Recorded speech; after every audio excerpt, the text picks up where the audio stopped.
ఈరోజు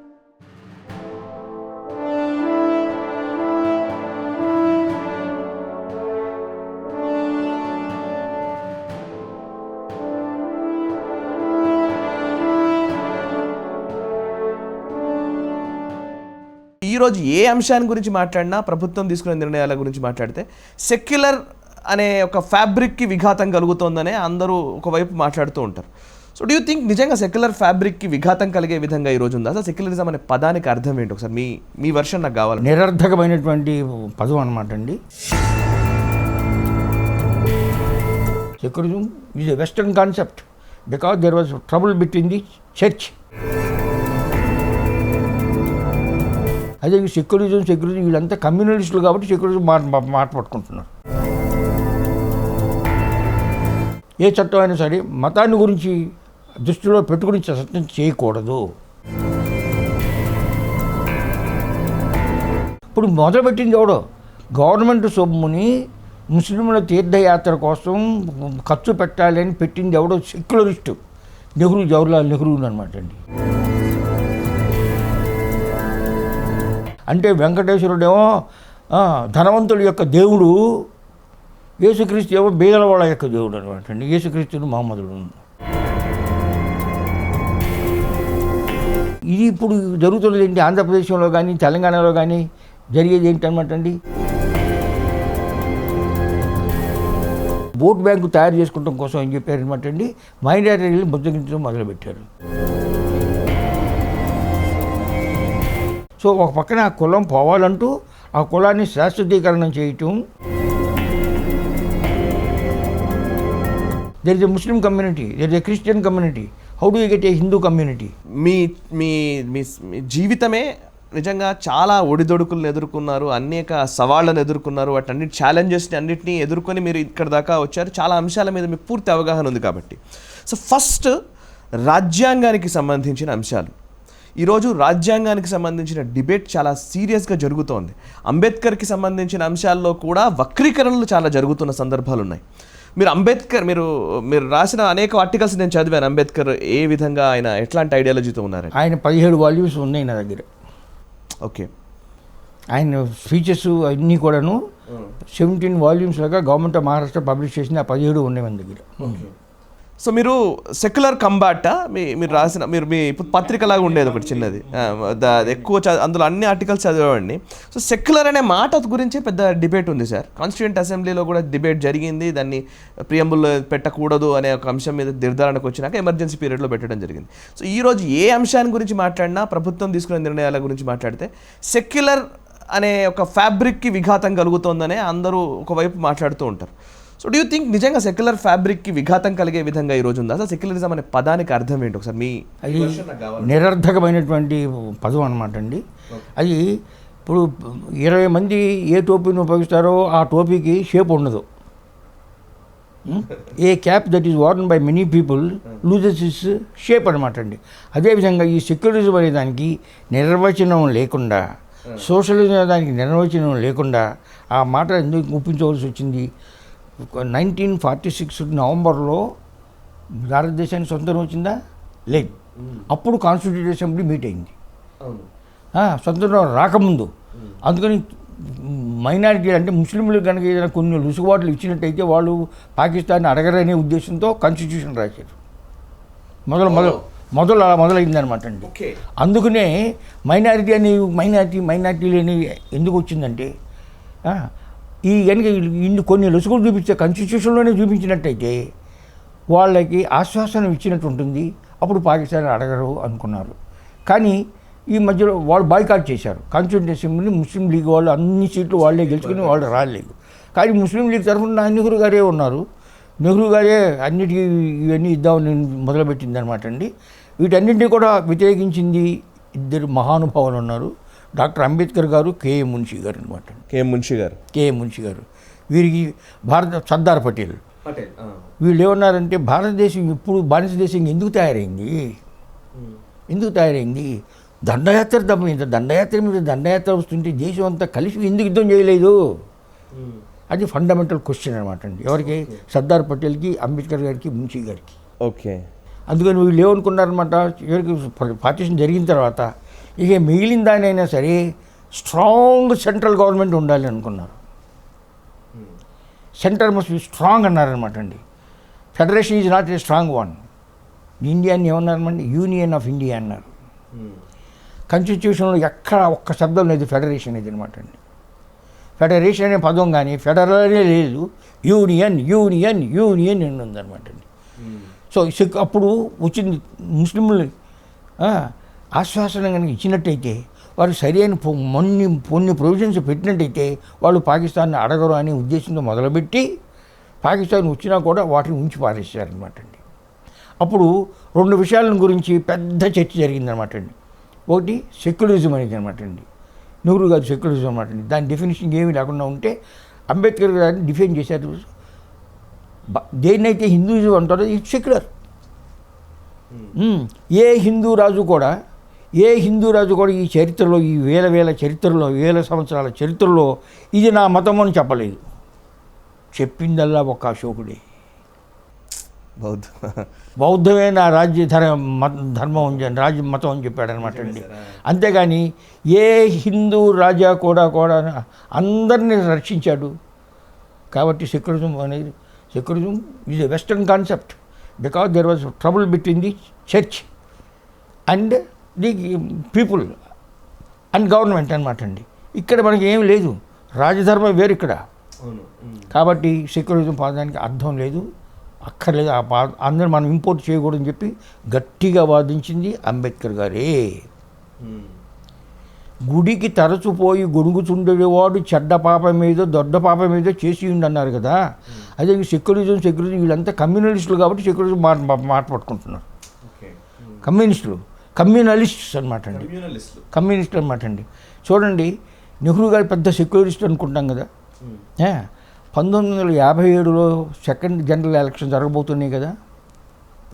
ఫస్ట్ 52లో జరిగినాయి, 57లో ఆయన పార్లమెంటులో బిల్లు ప్రవేశపెట్టాడు.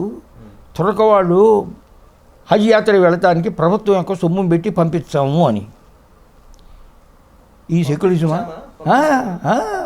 వెళ్ళే వాళ్ళందరికీ కూడా గవర్నమెంట్ ఆఫ్ ఇండియా డబ్బు ఇచ్చి పంపిస్తుంది.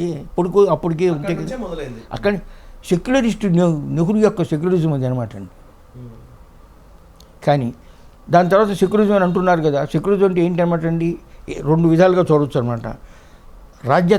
రాజ్యం చేయడానికి అంటే గవర్నమెంట్ కనుక అనమాట అండి, చట్టాలకి వీటన్నిటికి మతానికి సంబంధం లేదు. మతం వాళ్ళు చూసుకుంటారు, రాజ్యం చేసుకుంటుంది. ఈ రాజు యొక్క దృష్టిలో మతం అనేది లేదు. ఏ చట్టం అయినా సరే మతాన్ని గురించి దృష్టిలో పెట్టుకుని చట్టం చేయకూడదు అనేది. కానీ మనం చేసిన పనులన్నీ కూడా లేటెస్ట్ 84లో చేసిన పని ఏంటంటే బానువాని షాబానో కేసులో కూడాను ప్రతిదీ కూడా అది శిలాన్యాసం అంతే కదా. అంతే కదన్నమాట అండి. ఇప్పుడు మొదలుపెట్టింది ఎవడో గవర్నమెంట్ సొమ్ముని ముస్లింల తీర్థయాత్ర కోసం ఖర్చు పెట్టాలని పెట్టింది ఎవడో సెక్యులరిస్టు జవహర్లాల్ నెహ్రూ అనమాట అండి. అప్పటి నుంచి ఇంతింతాయి ఒటిడింతాయి మరియు తానింతాయి 1500 కోట్ల వరకు సంవత్సరానికి హజ్ వాళ్ళకి ఇస్తున్నాం అనమాట అండి. అదే వెంకటేశ్వరుని చూడాలంటే 300 రూపాయలు పెట్టి టికెట్ కొనుక్కోవాలి. అంటే వెంకటేశ్వరుడేమో ధనవంతుల యొక్క దేవుడు, యేసుక్రీస్తు ఏమో బీదల వాళ్ళ యొక్క దేవుడు అనమాట అండి. యేసుక్రీస్తుడు మహమ్మదుడు. అంతే కదా ఆయన పర్యవసానం. గవర్నమెంట్ ఇది ఇప్పుడు జరుగుతున్నది ఏంటి, ఆంధ్రప్రదేశ్లో కానీ తెలంగాణలో కానీ జరిగేది ఏంటనమాట అండి. అంటే ఒక్కొక్క ప్రభుత్వం దాన్ని ఇంకా పెంచుకుంటూ. ఎందుకంటే ముందు ఆల్ ఇండియా పార్టీ వీక్ అయిపోయింది, కాంగ్రెస్ అదేమో సొంతం అయిపోయింది అనమాట అండి. ఆంగ్లో ఇండియన్ చేతుల్లోకి వెళ్ళిపోయింది, ఆనువంశంగా అయిపోయింది. 1998 నుంచి అంటే ఎన్ని ఏళ్ళు అనమాట అండి, 22 ఏళ్ళ నుంచి ఒక్కళ్ళ చేతుల్లోనే కాంగ్రెస్ ఉందంటే ఎప్పుడన్నా సర్దార్ పార్టీ చేతుల్లో ఉందా, నెహ్రూ చేతుల్లో ఉందా, గాంధీ చేతుల్లో, తెలుగు చేతుల్లో లేని కాంగ్రెస్ పార్టీ 22 ఏళ్ళు లగాతార్ ఒక ఇటాలియన్ చేతుల్లో వంశంలోకి వెళ్ళిపోయింది అనమాట అండి. ఎంత దౌర్భాగ్యం అనమాట అండి. వాళ్ళు ఆ సెక్యులరిజం పెట్టేది. తర్వాత సెక్యులరిజం అంటే ఇప్పుడు చూడండి, ఈ రీజనల్ పార్టీస్ అన్నీ కూడా ఓట్ల కోసం కాంగ్రెస్ చేసిన తర్వాత దాంతో పోటీపడి ఓట్ బ్యాంకు తయారు చేసుకోవడం కోసం ఏం చెప్పారనమాట అండి, మైనారిటీలను బుద్ధగించడం మొదలుపెట్టారు. హజ్ హౌస్లు చంద్రబాబు చూసుకోండి, 22 దేవాలయాన్ని మొదలుకొట్టేశారు. విజయవాడని సుందరీకరణ చేయడం కోసం కృష్ణ పుష్కరాల సమయంలో తర్వాత కడదామని ఎజిటేట్ చేస్తే కడతానని చెప్పాడు. కానీ 80 కోట్లు పెట్టి 12 అంతస్తుల హజ్ హౌస్ని విజయవాడలో కట్టడానికి పునాది వేసి 80 కోట్లు ఖర్చు పెట్టలేదు. బికాజ్ ఈ did not lost for long అనమాట అండి. అంతేకాకుండా శిలాన్యాసం చేశాడు. చేస్తూ ఏం చెప్పాడంటే, నా యొక్క ఘనత ఏమిటంటే నేనే ఇది 3వ హజ్ హౌస్ని కడుతున్నాను అన్నాడు. హైదరాబాద్లో 2 కట్టాను, ఎయిర్పోర్ట్ దగ్గర ఒకటి, ఇక్కడ ఒకటి కట్టాను. నేను 3వ హౌస్ చేసుకొస్తున్నాను, 4వది కట్టబోతున్నాను కడపలో అన్నాడు అనమాట. ఇది వీళ్ళ యొక్క సెక్యులరిజం అంటే ఇలా ఉంటుందన్నమాట. దాని తర్వాత చర్చిలు కట్టుకోవడానికి వైఎస్ఆర్ 3 లక్షల రూపాయలు ఇస్తానని చెప్పాడు. ఒక చర్చి కట్టుకోవడానికి చంద్రబాబు గారు దాన్ని 3 లక్షల నుంచి 5 లక్షలు చేశాడు. ఆ క్రిస్టియన్ వాళ్ళు ఓట్లు వస్తాయని. దాని తర్వాత తొరకాళ్ళకి ఇమాములు అంటారు చూసారా, వాళ్ళు జీతాలు ఇవ్వడం మొదలుపెట్టాడు గవర్నమెంట్ సొమ్ము పెట్టి. ఇదంతా సెక్యులరిజం. వీళ్ళంతా సెక్యులరిజం అంటారు. వీళ్ళంతా సెక్యులర్ పార్టీస్ అంటారు. ఇప్పుడు బీజేపీని దించాలంటే ఏమంటారు, all progressive secular socialist parties must unite అంటారు కదండి పాట అంటారు. సెక్యులర్ పార్టీస్ అంటారు అనమాట అండి. కమ్యూనిస్ట్ అంటారు, వీళ్ళు అంటారు అనమాట అండి. వీళ్ళు సెక్యులరిజం ఏంటి, చర్చీలకు డబ్బులు ఇవ్వటం, చర్చీలు మసీదులు కట్టించడానికి చర్చీలు, జెరూసలేం పంపించడానికి 25,000 అంతకుముందు వైఎస్ఆర్ ఇస్తే చంద్రబాబు 50,000 చేసి ఎలక్షన్ ముందు 75,000 రూపాయలు చేశాడు. ఈ విధంగా 3 లక్షల నుంచి 5 లక్షలు. దాని తర్వాత ఇమాములకి ఇవ్వటం. సరే కొత్త ఆయన వచ్చేమో పాస్టర్కి ఇస్తున్నాడు. ఇప్పుడు పాస్టర్లకి ఇది సెక్యులరిజం అనమాట అండి. ఇది సెక్యులరిజం ఎలా అవుతుందండి? సెక్యులరిజం పోనీ వీళ్ళకి ఇచ్చారంటే హిందూ అర్చకులకు ఇచ్చారా? హిందువులు వాళ్ళు తీర్థయాత్రకి బనారస్ కానీ లేకపోతే అమర్నాథ్ కానీ వెళ్తానంటే డబ్బులు ఇస్తున్నారు, ఇవ్వలేదే.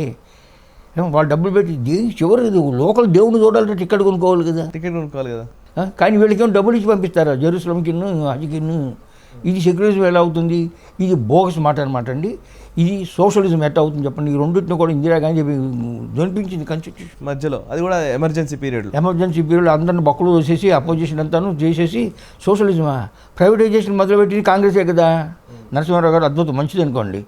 ఉన్నదాంట్లో సోషలిజం అంటే అర్థం లేదు, సెక్యులరిజం అంటే అర్థం లేదు. సెక్యులరిజం అంటే అర్థం వచ్చింది ఇప్పుడు. హిందువుల పట్ల ఉదాసీనత, వ్యతిరేకత. హిందూ వ్యతిరేకతే సెక్యులరిజము. మైనారిటీలని, క్రిస్టియన్ని వాళ్ళందరినీ కూడా పోషించడం అనేది సెక్యులరిజము అని వచ్చామండి. సోషలిజం అంటే ఏంటి? ఏమి లేదు, దానికి అర్థం లేదు. ఎందుకంటే చైనా వాడు సోషలిజం అంటున్నాడు. సోషలిజం అని చెప్పుకున్న యుఎస్ఎస్ఆర్ కూలిపోయింది. మేము సోషలిస్ట్, మేము దరిద్రులు బాగు చేస్తాం, దరిద్రులు భేదవాళ్ళు చేస్తాం అనేవాడు గవర్నమెంట్ కంపెనీని ప్రైవేటు చేస్తున్నాము. అది సోషలిజం అయిపోయింది అనమాట అండి. ఇటువంటి అర్థం లేకుండా పోయి వ్యర్థమైనటువంటి పదజాలంతో ప్రజలను మభ్యపెట్టి భేదం చేస్తూ తర్వాత వీళ్ళు ఏం చేస్తున్నారు? ఇంతకుముందు ఓట్లు కొనుక్కునేవాళ్ళు ఎవరి డబ్బుతో? అభ్యర్థి యొక్క డబ్బుతో ఎట్టాగొట్టో సంపాదించిన నల్లధనంతో వీడు వాడు అందరూ కూడా పంచిపెడుతూ ఉండేవారు. వాళ్ళ డబ్బులు పంచిపెట్టేవారు. చివరికి ఆంధ్రప్రదేశ్లోకి వచ్చి చంద్రబాబు గారు కొత్త పద్ధతి మొదలుపెట్టాడు అనమాట అండి. గవర్నమెంట్ సోనే పనిచేయడం మొదలుపెట్టాడు. తన పేరు అందులో కూడా తన పేరు పెట్టుకుంది అనమాట అండి. ఎలాగంటే చంద్రన్న పసుపు కుంకుమలు 88 లక్షల డ్వాక్రా విమెన్కి 10,000 రూపాయలు వాళ్ళు అడగకపోయినా వాళ్ళ అకౌంట్లో వేశాడు. అలాగే స్మార్ట్ టెలిఫోన్లు వాళ్ళు ఎట్లా పట్టుకోవాలో కూడా తెలియను 88 లక్షల ఆడవాళ్ళకి స్మార్ట్ టెలిఫోన్లు ఇచ్చాడు. ఎంత ఇచ్చాడు? చంద్రన్న కానుకలు ఏంటి, చంద్రన్న తోఫా, అన్నీ చంద్రన్న బీమా, ఇటువంటి అన్నీ తన పేరు పెట్టుకుని. అంటే ఏంటి? గవర్నమెంట్ సొంపును పెట్టి అప్పుడు ఒక ఉత్తరం రాశారనమాట అండి. ఏమండి మీకు ఒక కంపెనీ ఉన్నది, హెరిటేజ్ ఫుడ్స్ అని ఉంది, దానికి లాభాలు వస్తాయి కదా. ఆ కంపెనీలో ఆడవాళ్ళు ఉన్నారు కదా, ఆ కంపెనీలో హరిజనులు ఉన్నారు కదా, ఆ కంపెనీలో తొరకాళ్ళు ఉన్నారు కదా, వాళ్ళకి మీ సొమ్ములో నుంచి ఏమైనా దమ్ముడి ఇచ్చావా? నీకు వచ్చిన లాభంలో నుంచి ఏమైనా ఇచ్చావా? నా డబ్బును నా వసూలు చేసి, ట్యాక్స్ ద్వారా వసూలు చేసి, అప్పులు చేసి నా డబ్బు నువ్వు పంచుతావు, వస్త్రం రాశాను అనమాట, జాబ్ ఇవ్వని. సూపర్. ఈ అన్నిటికీ కూడాను ఏం చేశాను? ఆర్టీఐ కింద, రైట్ టు ఇన్ఫర్మేషన్ కింద గవర్నమెంట్కి రాసి ఎంత ఖర్చు పెట్టావు చర్చిలకి, ఎంత ఇచ్చావు మసీదులకి, ఎంతమందికి డబ్బు ఇచ్చావు జెరూసలేం పంపటానికి, ఎంతమంది క్రిస్టియన్ తోఫా ఇచ్చావు, త్వరగాడిగా తోఫా. నువ్వు ఆగస్టు 2018లో నారా హమారా టీడీపీ హమారా అని త్వరగా పెద్ద మీటింగ్ పెట్టించి నీ డబ్బులు పెట్టి ఖర్చు పెట్టి ఏం చెప్పావు? ఎస్సీ వాళ్ళకి మీద అట్రాసిటీస్ జరుగుతున్నాయి, ముస్లింల మీద అట్రాసిటీస్ జరగకుండా నేను చట్టం చేస్తానని అన్నావు, ముస్లింల మీద హిందువులు అట్రాసిటీ జరుగుతున్నారా? కానీ ఎక్కడ మిస్ అయింది సార్ అయితే చంద్రబాబు గారిని మోదీ గారిని ఐ మీన్ మీరు అప్పుడు ఈ ఎక్కడ మిస్ అయిందంటే మంచి ప్రశ్న అడిగారు అనమాట. ఈయనే ఇదేంటి స్పెషల్ కేటగిరీ అక్కడ లేదు, ప్యాకేజ్ ఇస్తే చాలని కూడా అసెంబ్లీలో చెప్పాడు. అన్నీ చెప్పిన వాడు కూడా ఎందుకు తిరిగాడంటే ధృతరాష్ట్రుడి యొక్క ప్రేమ దుర్యోధనుని ఎందుకు వచ్చిందండి. కొడుకుని ఎప్పుడైతే అర్ధంతరంగా ఎమ్మెల్సీ చేసి మంత్రి పదవి చేసేసాడో అప్పటి నుంచి నా తర్వాత నా కొడుకు తర్వాత మనవడు అనేటువంటి ఉద్దేశంతో ఇది మొదలుపెట్టారనమాట అండి. ఆ దుర్బుద్ధి అలా వచ్చిందనమాట. ఒకప్పుడు అంటే కొడుకు పైకి రానికి ముందు బాల్యంలో ఉన్నప్పుడు ఇంటి యొక్క సమృద్ధి కోసం పాటుపడలా ఆయన. 24 గంటలు దేశం కోసం పాటుపడ్డాడు. ఈ రాష్ట్రంలో ఐటీ గీటీ ఇవన్నీ చదివి మంచి అన్ని పనులు చాలా చేశాడు ప్రపంచంలో అన్ని. అక్కడికి వెళ్ళిన తర్వాత ఈ దుర్బుద్ధి వచ్చిన తర్వాత ఇక నేను మహారాజును, నా పేరు శాశ్వతంగా ఉండిపోవాలి అని అమరావతి ఇంద్రుని యొక్క రాజధాని, చంద్రుని యొక్క రాజధాని, ఇంద్రుని యొక్క రాజధాని, చంద్రుని యొక్క రాజధాని అమరావతి పెట్టి 12 దేశాల దగ్గరికి వెళ్ళి అది చూసి ఇది చూసి బొమ్మలు వేసి ఇది కంప్యూటర్లో అనమాట అండి. ఒక పక్కన ఆయన మేక్ ఇన్ ఇండియా అని అరుస్తుంటే, స్వదేశీ అని అరుస్తుంటే సింగపూర్ వాళ్ళకి కాంట్రాక్ట్లు ఇస్తావా ఈ రాశాను అనమాట అండి. ఇప్పుడు ఇండియన్ ఆర్కిటెక్ట్స్ ప్రపంచంలో అంతకన్నా ఎత్తైనటువంటి బురుజుని దుబాయ్లో డిజైన్ చేసి కట్టినటువంటి భారతీయ సంస్థలు కంపెనీలు ఉంటే సింగపూర్ సంస్థలకు నువ్వు ఇవ్వాల్సిన అవసరం ఏమున్నది? ఎన్నో దేశాలకు వెళ్ళి చివరికి ఏదైనా చేసావా? ఏమి చేయలేదు కదా. ఇంకా తర్వాత ప్రజల దగ్గర నుంచి అమరావతి నిర్మాణం కోసం మీరు సందాలు ఇవ్వండి అంటే ఆర్టీఐ ద్వారా తెప్పించుకున్నా 52 లక్షల రూపాయలు వచ్చినాయి. అప్పుడు తర్వాత ఎంత వచ్చింది? నేను రాసిన టయానికి వచ్చినాయి. నేను అంతకుముందు ఏం చెప్పానంటే ఇది ప్రజల సొమ్ము, అమరావతి రాజధాని కోసం ఎంతోమంది వస్తారు, హోటళ్ళలో ఉండలేరు, అర్జీల కోసం వస్తారు, దీనికోసం వస్తారు, కాబట్టి ఏ జిల్లా నుంచి ఎంత డబ్బు వచ్చిందో ఆ పేరున ఒక గెస్ట్ హౌస్ కట్టేసాయి. శ్రీకాకుళం నుంచి 10 లక్షలు వస్తే 4-5 గదులు వాళ్ళకి, ఇది శ్రీకాకుళం బ్లాక్, ఇది కృష్ణా బ్లాక్ అని పెట్టి వాళ్ళకి ఇవ్వని రాశాను అనమాట అండి. జాబులు లేవు.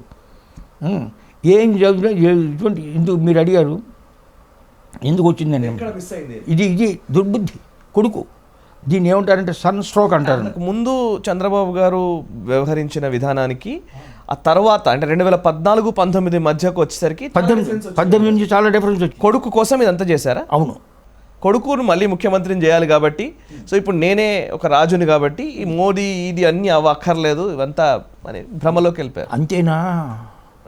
నా ఒక్కడి వల్లే అవ్వదు ఇది అని బెంగాల్కి వెళ్ళి మమతా అమ్మతో ఢిల్లీ వెళ్ళి గిరి గారితో బెంగళూరు వెళ్ళి బొడ్డ గౌడతో అక్కడికి వెళ్ళి స్టాలిన్తో పట్టుకున్నాను. వీళ్ళందరినీ పట్టుకుని వెళ్ళండి, ఉదయం లేచిన కానీ సాయంకాలం కూడా దించుతా దంచుతా అని మొదలుపెట్టావే మోడీ మీద. ఈ ఎందుకు అవసరం వచ్చింది నీకు? నేను నీ కొడుకు మీద అని ప్రూఫ్ లేకుండా అంటలా. అవునా? ప్రూఫ్ లేకుండా అంటలా. ఏటా నువ్వు వరల్డ్ ఎకనామిక్ ఫోరమ్స్ డావోస్లో వెళితే నువ్వు వెళ్ళేవాడివి చీఫ్ మినిస్టర్గా, నీ కొడుకును పంపిస్తావా లీడర్గా? ఎవడు అడుగుపడ్డాడు? 2 డిప్యూటీ చీఫ్ మినిస్టర్ని వదిలిపెట్టేసేసి, అనుభవం ఉన్నటువంటి ఫైనాన్స్ మినిస్టర్ని అతన్ని వదిలిపెట్టేసేసి నీ కొడుకుని లీడర్గా పంపిస్తావా నువ్వు? రాశారా మీరు లెటర్? ఇవన్నీ ఉన్నాయి, అన్నీ 35 ఉత్తరాలు చివరికి లేటెస్ట్గా 35 అనమాట. దేనికి లేదనమాట. ఈ మధ్య ఎవరినో పంపించి మళ్ళీ బీజేపీతో కలవాలి. మీరు వెళ్ళారా? ఢిల్లీకి వెళ్ళారా? చంద్రబాబు గారి వర్తమానాన్ని తీసుకుంటే ఏంటి రిప్లై ఏంటి? చంద్రబాబు గారు ఇద్దరు పోట్లాడుకుంటున్నారు. చంద్రబాబు గారును జగన్ గారును అది సుందర్లాగా ఉన్నారు.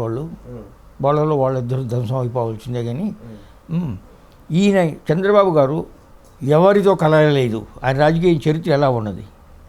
కాంగ్రెస్లో ప్రారంభించి టీడీపీలోకి వచ్చి మామ అల్లుడా రమ్మని ఆదరమ్మున పంపు మామను బట్టి చంపగలమే చేశారా?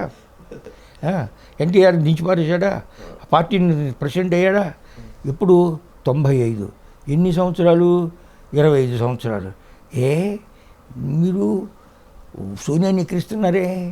సోనియా 98 నుంచే కదా, ఈయన 95 నుంచే కదా.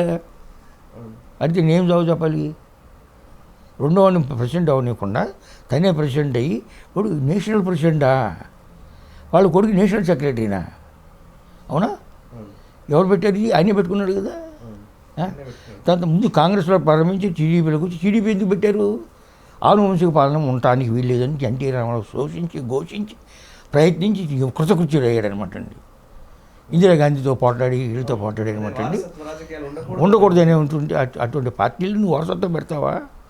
రెండోది, నువ్వు ఎవరితో కలవాలా? టీఆర్ఎస్తో కూడా కలిచావు చివరికి 2009లో. కమ్యూనిస్టుతో రైట్తో కలిచావు, లెఫ్ట్తో కలిచావు. మన చివరి మళ్ళీ కాంగ్రెస్లో వెళ్ళిపోతున్నావు.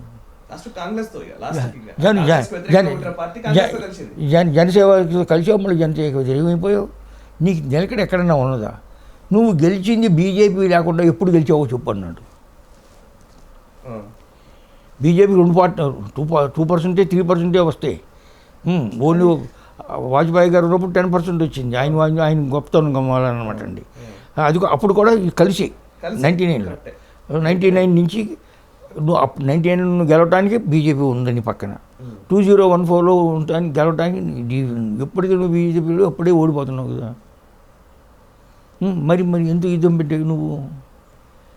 చంద్రబాబుని దించాలన్నా, మోడీని దించాలని ఎవరితో పనిచేస్తున్నావు? అందరితో కలిసి పనికి మాటలు అందరితో కలిసి దేశం అంతా తిరిగి ఉన్నట్టు. ఇప్పుడు సుగ్రీవుడు వాళ్ళతో భయపడిపోయి ఏం చేశాడండి? అందరి దగ్గర దేశం అంతా తిరిగాడు కదా. అప్పుడు కృష్ణుడు ఏమన్నాడు చివరికి?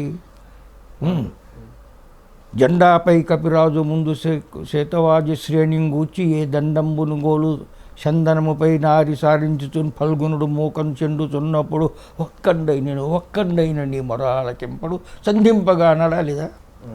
ఒక్కండైన నీ మొరగాలకింపడు సంధింపడు. అందరి దగ్గరికి వెళ్ళావు కదా. ఒక్కడనే నీ మొరాలకిస్తున్నాడు. అప్పుడు ఈ మాట కూడా చెప్పారా మీరు? ఇది రాశానమాట అండి. ఈ విధంగా ఒక్కండైన నీ మొర ఆలకింపడని కృష్ణుడు ఆ రోజున దుర్యోధనుడు చెబుతాడు. వినలేదు మండో కొడుకు, సర్వనాశనం అయిపోయాడు. ఇంతమంది దగ్గరికి వెళ్ళి వచ్చి దించేస్తా అని గవర్నమెంట్ సొమ్ము పెట్టి ప్లాట్ఫామ్ మీద కూర్చుని ఉదయం 9 గంటల కాడి నుంచి రాత్రి 9 గంటల వరకు ధర్మ పోరాటాలు అని చెప్పి, ఏ ధర్మం కోసం నువ్వు పోరాటం చేసావు? ఏ ధర్మం కోసం చేసావు అని వాళ్ళు, నేను రాసిందే వాళ్ళ దగ్గరికి వెళ్ళింది. వాళ్ళు అదే నాకు అడిగారు. ఏది మాట్లాడినా మీరు ఆథెంటిక్గా మాట్లాడతారు. మీరు మాట్లాడే దేంట్లో వెరుపు ఉండదు. అంటే దానికి ఇష్టం ఉండడం వల్లనే ఇవన్నీ వస్తాయి. ఆ ధర్మం అంతా కూడా ఇందులో ఉన్నదంటే మన సాహిత్యంలో ఉన్నది, తెలుగు సాహిత్యంలో ఉన్నది, పోతనలో, భాగవతంలో ఉంది, రామాయణంలో ఉంది, మహాభారతంలో ఉంది. ఏ విషయం, ఏ సంఘటన జరుగుతున్నప్పటికీ కూడా ఆ సంఘటన గురించి ఎలా ప్రవర్తించాలని మహాభారతం శాంతి పర్వంలో భీష్ముడు ఎన్నో రోజులు అంపశయం మీద ఉండి ధర్మరాజు అడిగిన ప్రశ్నలన్నిటికీ కూడా కృష్ణుడి చేత ప్రోద్బలం చేత రాజకీయం అంటే ఏంటో, రాజ్యత్వం అంటే ఏంటో, రాజు అంటే ఏంటో, రాజధర్మం అంటే ఏంటో, కాలధర్మం అంటే ఏంటో, ఆపద్ధర్మం అంటే ఏంటో, కులధర్మం అంటే ఏంటో, స్వధర్మం అంటే ఏంటో అన్నీ నేర్పాడు కదా. చివరి పుత్రంలో ఏం రాశాడు? ప్లీజ్ చదువు. కరెక్ట్. నెపోలియన్ నిష్కాసితులను చేశారు. మొదట ఎల్బా అనే ద్వీపానికి పంపించారు. అక్కడి నుంచి పారిపోయి మళ్ళీ యుద్ధంలో పెడితే చివరికి సెంట్ హెలెనాకి పంపించారు. సెంట్ హెలెనాలో కూర్చుంటే 5 ఏళ్ళు బతికాడు. 5 ఏళ్ళు కూడా వంది మాగల దగ్గర రోజు కూర్చునేవాడు. ఇంకా రాదు అనుకుని, నువ్వు కూడా అలాగే చేస్తున్నావు హైదరాబాద్లో కూర్చుని. నీ కార్యక్షేత్రం ఆంధ్రప్రదేశమా హైదరాబాదా? కాబట్టి నువ్వు నెపోలియన్లా ఇక్కడ ఉన్నావు, ఇలా చేస్తున్నావు. అలా తప్పిది. నువ్వు చేయవలసింది అక్కడ జంగిల్ రాజ్యం ఉన్నది. కాబట్టి నీ ఎమ్మెల్యేల చేత, నీ ఎంపీల చేత సంతకం పెట్టి మదర్ పిటిషన్ రాసి చంద్రబాబు మన మోడీకి పంపు. ఇది నీకు న్యూనమైనటువంటి ధర్మం. అది లీడర్ ఆఫ్ ది అపోజిషన్.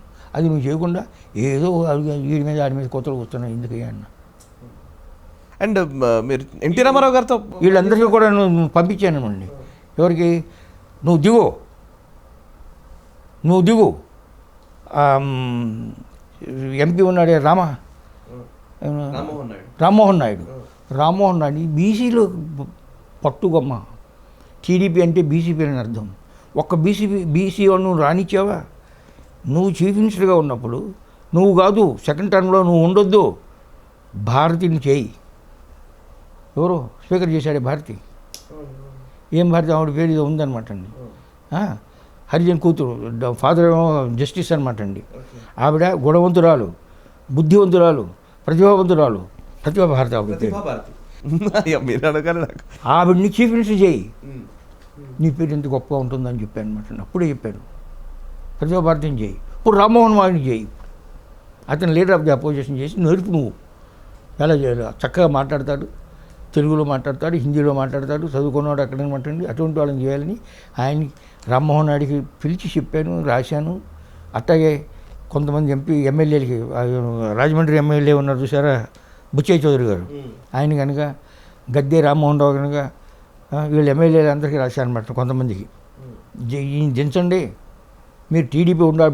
నిన్న మన ఎవరు అడిగారనమాట అండి. అంటే మీరు టీడీపీని డిసాల్వ్ చేయమంటున్నారు. No no no no, BJP cannot be in opposition party in Andhra. అది ఎప్పుడు రాలేదు. ఈ డిఫెక్టర్స్ అందరినీ చేర్చుకుంటే ఏమో వస్తుందేమో కానీ అది అట్లా జరగకూడదు, అది ధర్మం కాదు. టీడీపీ ఉండాలి, కానీ చంద్రబాబు తొలగాలి. రామ్మోహన్ నాయుడిని చైర్మన్ చేయండి, ప్రెసిడెంట్గా చేయమని చెప్పండి. నీకున్న బుద్ధి ఏమైనా ఉండే, కావాలంటే నేను అంబాసిడర్కి పంపిస్తాను ఐస్లాండ్కి అన్నా అనమాట. ఇది కూడా రాశా, మిమ్మల్ని ఐస్లాండ్కి అంబాసిడర్గా పంపిద్దాం. ఐలాండ్ ఉంది కదా, కరెక్టే. ఓకే సార్, ఇప్పుడు మరి జగన్ పాలన ఎట్లా ఉంది సార్? ప్రభుత్వ అవినీతి అనే మాట మీరు పదే పదే వాడుతూ ఉన్నారు ఈ మధ్యకాలంలో. నేను మీ మాటల్లో వింటూ ఉన్నా. అంటే ఇందాక మీరు కూడా చెప్పారు, ప్రభుత్వమే అవినీతికి పాల్పడుతోంది డైరెక్ట్గా. అది నేర్పిన చంద్రబాబు, దాన్ని ఉధృతం చేసిన జగను. సో ఇప్పుడున్న పరిస్థితుల్లో ఇప్పుడున్న ప్రభుత్వం గురించి మీరు ఏం చెప్తారు? జంగిల్ రాజ్యం అంతేనా? అంటే అందుకని ఒక సజెషన్ కూడా ఇచ్చాను అనమాట అండి. అసెంబ్లీలో హైకోర్టుని అబాలిష్ చేయమని రెజల్యూషన్ పాస్ చేయండి అని చెప్పారు. హైకోర్టుని అబాలిష్ చేయాలి? మీకు హైకోర్టు ఒక ముట్టికాయలు వేస్తుంది కాబట్టి దాన్ని అబాలిష్ చేసి చేయమని రెజల్యూషన్ పెట్టి చేయండి. ఇంతకంటే మించిన సెటైర్ ఉండదేమో ఇక అసలు. హైకోర్టుని అబాలిష్ చేసేస్తే ఇక హైకోర్టు చెప్పే మొట్టికాయలు వేయడం ఉండదు. ఇప్పుడు చూడండి, ఇంత డబ్బు పంచిపెట్టినాం, 41,00,000 కోట్ల రూపాయలు ఒక్క సంవత్సరంలో ఖర్చు పెట్టి, ఇవాళ 6 నెలల తర్వాత ఇవ్వాల్సినటువంటి చేనేత వాళ్ళు ఉంటారు చూసారా, చేనేత వాళ్ళని ఏమంటారండి? చేనేత కార్మికులు, చేనేత వాళ్ళు నేస్తని వైఎస్ఆర్ చేనేత హస్తం అనేది పెట్టాడనమాట అండి. రెండో విడత కొంత 6 నెలల తర్వాత ఇవ్వాలి, ఇప్పుడు ఇచ్చేసి. అంతకుముందు 24,000, 81,000 మందికి వెళ్ళి అనమాట అండి. 81,000 సంక్షేమ పథకాల విషయంలోనే మీ స్టాండ్ అది చాలా తప్పది. సంక్షేమ పథకమే ఉండకూడదు అంటారా? ఈ సంక్షేమం వల్ల ఏమో సంక్షోభం వస్తుంది. ఏది సంక్షేమం అనే దగ్గర ఇప్పుడు అంతే. అంటే జనాలు సార్ మరి ప్రతి ప్రభుత్వం కూడా ఏం చెప్తుందంటే ఇది నిజంగా ప్రజలు కూడా అట్లాగే భావిస్తారా, లేకపోతే మీడియా కూడా అట్లాగే రాస్తారు? ప్రజల్ని అడిగారా? అభివృద్ధి సంక్షేమం 2 కళ్ళు అని అందరూ చెప్తారు. అంటే సంక్షేమం అనే మాట ఎట్లా చూస్తారు మీరు ఒక సీనియర్ బ్యూరోక్రాట్గా కూడా? 2 ఇది సంక్షేమం అనేది వాళ్ళని డిపెండెన్స్గా తయారు చేస్తున్నారనమాట అండి. పరాన్న బుక్కులుగా తయారు చేస్తున్నారనమాట అండి. స్వయం ప్రకాశం కేసీఆర్ ఉపయోగించాడు ఈ మాట. చంద్రబాబు స్వయం ప్రకాశం లేదని. స్వయం యొక్క సత్తాతో వాళ్ళు ఎదిగేటట్లు చేయాలి, కానీ వాళ్ళు కష్టపడితే వాళ్ళ కష్టాన్ని తక్కువ కష్టంతో ఎక్కువ లాభం వచ్చేటట్టు చేయాలి. కానీ మీరు పని చేయక్కర్లా, పెళ్లి చేస్తే 1,00,000 రూపాయలు ఇస్తా, కడుపు వచ్చి 50,000 ఇస్తా. సీమంతం చంద్రబాబు మొదలుపెట్టాడు కదా గవర్నమెంట్ తరఫున. మీకు పెళ్ళికి చేస్తే డబ్బిస్తా, కడుపు వస్తే డబ్బిస్తా, పిల్ల పుడితే డబ్బిస్తా, పుట్టబోతే డబ్బిస్తా, పుట్టిన తర్వాత డబ్బిస్తా, పెళ్ళికి డబ్బిస్తా, అన్నిటికీ డబ్బిస్తా. కానీ నువ్వు ఎందుకు పని చేయాలి? సో వర్క్ ఎథిక్ పోయి వెల్ఫేర్ ఎథిక్ వచ్చింది. మీరు బొమ్మను చూస్తుంటారు ఇక్కడ, రంగా గారు అనమాట. రంగా గారు, రాజాజీ గారు వాళ్ళని చెప్పిన స్వతంత్ర పార్టీ ఉద్దేశం ఏమిటంటే అది అద్భుతం అనమాట అండి. You must help them to quit poverty. Help them to quit poverty. If he doesn't want to try, you don't try. Now nobody need work. There is no work ethic కదా, పని చేయక్కర్లేదు అంతా ఉన్నప్పుడు. ఆనంద ప్రదేశం, మహానంద ప్రదేశం అని ఒక ఆర్టికల్ రాశా, చంద్రబాబు గారు చేసిన పనుల గురించి ఇదే ఇట్ట ఇస్తున్నాడు, డబ్బు పెళ్లి చేసుకుంటే ఇస్తున్నాడు, కడుపు వస్తే ఇస్తున్నాడు, సీమంతానికి ఇస్తున్నాడు, పిల్లబుడితే ఇస్తున్నాడు, పౌష్టికాహారం ఇస్తున్నారు, దాని తర్వాత ఎన్ని చేస్తున్నారు, ఇంకా పని ఎందుకు చేయాలి? దాని తర్వాత ఒక టూ ఫెలోస్ ఏంటి జాబ్లెస్ ఫెలోస్ పెళ్లి చేసుకున్నారు, ఒక ఆడది ఒక మగాడు అనమాట అండి. జాబ్లెస్ అనమాట, ఇద్దరు డిగ్రీలు వచ్చేసి అందరూ బీఈలు అయిపోయారు కదా, వచ్చేసి అరే ఏం చేద్దామంటే అరే పెళ్లి చేసుకుంటే ఇచ్చాడు, బొక్స్ ఇచ్చింది, కలిపొస్తే ఇస్తున్నాడు, అన్నీ ఇస్తున్నాడు. అన్నం కావాలంటే ఎన్టీఆర్ క్యాంటీన్ పెట్టాడు, 5 రూపాయలతో అన్నం వస్తుంది. ఈ వచ్చాడు మోడీ వచ్చాడు, మోడీ వచ్చి ఎంఎస్ఎంఈ అన్నాడు. ఎంఎస్ఎంఈలకి కొన్ని కోట్లు, తలా 50 లక్షలు, నువ్వు 50 లక్షలకు అప్లై చేయి, నేను 50 లక్షలు, ₹1 కోటి ఇచ్చేస్తాయి, దాంతో మనం 1 కోటి ఇస్తున్నావు, ఇంకా పని చేయవలసిన అవసరం ఉంది చెప్పండి. సో స్వతంత్ర పార్టీ ఏమన్నారంటే you are creating generations of dependence, painless poverty. నా పాదం, నేను వాడే పాదం. You should be in poverty. Poverty లేకపోతే జేసస్ క్రైస్ట్ వచ్చేవాడు కాదు, పావర్టీ లేకపోతే బార్స్ వచ్చేవాడు కాదు, పావర్టీ లేకపోతే ఇందిరమ్మ ఉంచేది కాదు, మీరు ఉండేవాళ్ళు కాదు. కాబట్టి పావర్టీ ఉండదు, కాబట్టి పావర్టీలో చచ్చిపోతే ఓట్లు రావు, కాబట్టి వాడు బతికిస్తూ ఉండు. పెయిన్లెస్ పావర్టీ, పంచు డబ్బు గవర్నమెంట్ పంచు, ఇది వీళ్ళు చేసే పని. పావర్టీని బతికించడమే రాజకీయం. అవును, ఎంత అద్భుతంగా చెప్పారు సార్. అసలు పెయిన్లెస్ పావర్టీ అనే మాట చెప్తున్నాను అనమాట అండి. ఎందుకంటే పెయిన్ఫుల్గా ఉన్నట్టయితే ఎదురు తిరుగుతారు, రిజల్యూషన్ వస్తుంది, దోపిడీ చేస్తారు. అన్నం రేపు కోవిడ్ కనుక పని లేకపోయినట్టయితే, ఎవరికి ఏం పని లేకపోయినట్టయితే అన్నం చేయటానికి, అన్నం కోసం ఏ పని అయినా చేస్తారనమాట అండి. జాగ్రత్త గుర్తుంచుకో, that's what they are doing. Blacks, Americans ఎందుకు దోచుకుంటున్నారు? కొన్ని కోట్ల మంది వాళ్ళు ఉద్యోగాలు పోయినాయి అనమాట. సో దోచుకుంటున్నారు. ఇక్కడ కూడా అదే జరుగుతుంది. అలా జరగకుండా ఉండటం కోసం డబ్బు పంచు. నేను దోచుకుంటా, నేను దాచుకుంటా. ఇది కాంగ్రెస్ పద్ధతి అనమాట అండి. ఈ వైఎస్ఆర్ పద్ధతి ఏంటి? దోచుకుంటా, పంచుతా, కొంత పంచుతా అనమాట అండి. కొంత పంచుతా. రెండవది చెబుతా, చూస్తా. టీడీపీ చెబుతా, చూస్తా, దోచుకుంటా, దాచుకుంటా. కాంగ్రెస్ అనమాట. వైఎస్ఆర్ కాంగ్రెస్ దోచుకుంటాను, కొంత పంచుతాను, పంచుతా. వైఎస్ఆర్ కొంత పంచుతాడనమాట అండి. వీడియో చెప్తా, చూస్తా. సరే, ఇంకొకటి, ఇప్పుడు మీరు చెప్పిన దాంట్లో సంక్షేమ పథకాలేమో మనిషి పుట్టిన దగ్గర నుంచి చచ్చేంత వరకు అన్ని దశల్లోనూ డబ్బులు ఇచ్చే పథకాలు వచ్చాయి. ఇంకోవైపు కులపరమైన కార్పొరేషన్లు ఇప్పుడు అందరూ కూడా గర్జిస్తున్నారనమాట, గాండ్రిస్తున్నారనమాట. కుల నిర్మూలన మన అంబేద్కర్ గారు పుస్తకాలు రాశారు, అందరూ మాట్లాడారు. గాంధీ గారు హరిజనులని పేరు పెట్టాడు. అన్నీ చేసి రిజర్వేషన్ ఏ ప్రాతిపదికన చేస్తున్నాం? కుల ప్రాతిపదిక, కులం ఉంటేనే రాజు.